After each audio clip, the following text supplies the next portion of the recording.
Socialism! Save the insurance companies! Outrage! Why, yes, I do watch Fox News. How did you guess? The only thing we have to fear is fear itself.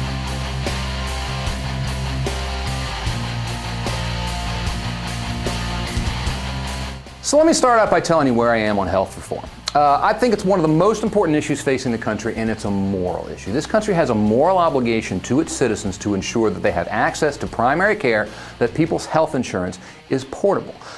This strengthens the fabric of society. But all this said, I'm not necessarily of the mind that it has to be done right this moment. It has to be done right. And I also think that all of this is going to involve more sacrifice than the Democrats have led on. The haves are going to have to sacrifice something for the benefit of the have-nots. Now, that's not necessarily a bug. Other presidents like Kennedy have successfully sold the public on the idea of sacrifice for the greater good. Part of the question is whether all Americans are to be afforded equal rights. But it's like Obama has decided that this is political suicide, that he can't do this because Americans want something for nothing.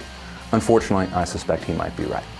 So, okay, I have my concerns about healthcare reform, but all of these things are matters for calm, rational debate, which is pretty much exactly the opposite of what the teabag crowd has been doing at public meetings across the country this summer.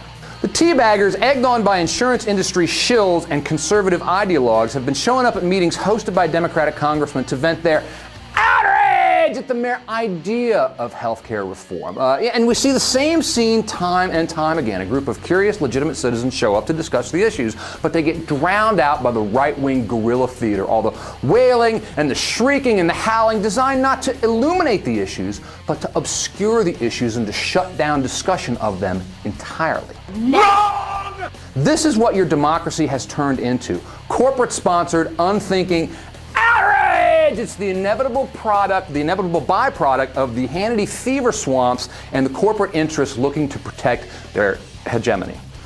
And as noted, the hell of it is, the problem is that we do have to talk about healthcare reform. There needs to be an honest debate in this country because almost everyone would agree that the system is broken. And so the question is, how are you going to fix it? What are you going to do? But see, this is the problem. The teabaggers and the people behind them who are ginning up these protests don't want there to be a debate because if there was one, they know that they would lose it. So their idea is to shriek and be outraged and shut the debate down completely. Turn off your brain and shriek. To these people, that's the American way, which might be why America's got such big trouble in the first place. Is there a doctor in the house? Is there a doctor in the house? I'm a doctor.